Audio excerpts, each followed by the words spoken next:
Welcome back. We're at part 8 of the narrative of Mary Prince, our enslaved ancestor from Bermuda. Currently, we're still in Antigua in our story.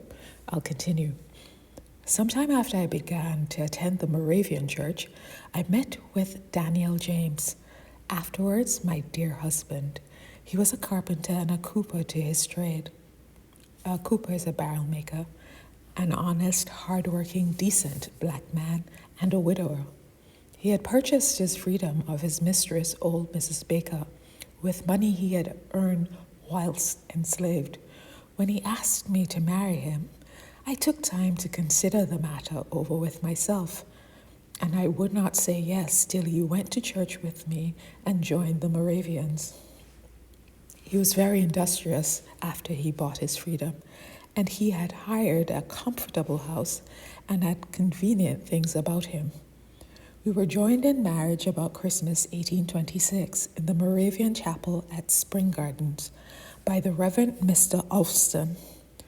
We could not be married in the English church. English marriage is not allowed to the enslaved, and no free man can marry an enslaved woman.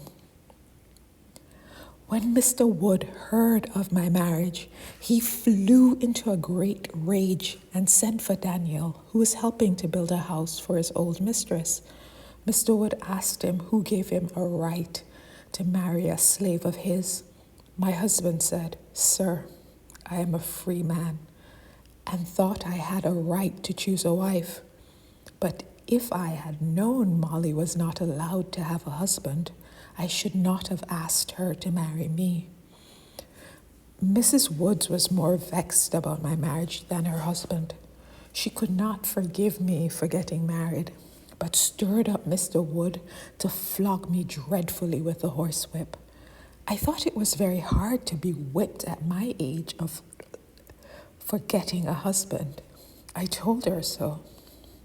She said that she would not have an N-word man about the yards and premises, or allow an N-word man's clothes to be washed in the same tub where hers were washed. She was fearful, I think, that I should lose her time in order to wash and do things for my husband. But I had then no time to wash for myself. I was obliged to put out my own clothes, though I was always at the wash tub. I had not much happiness in my marriage owing to my being enslaved.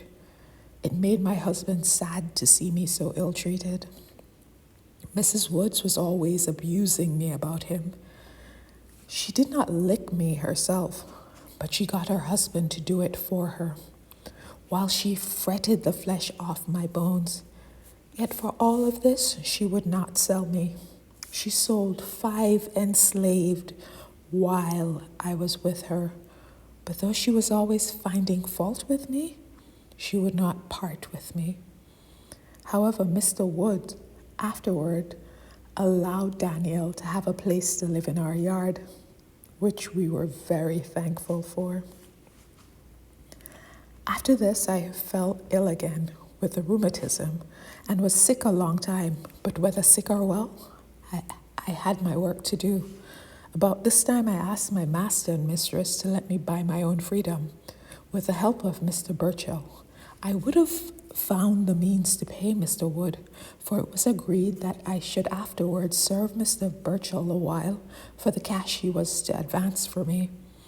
I was in earnest in the request to my owners, but their hearts were very hard, too hard to consent. Mrs. Woods was very angry. She grew quite outrageous. She called me a black devil and asked me who had put freedom into my head. To be free is very sweet, I said, but she took good care to keep me a slave. I saw her change color and I left the room.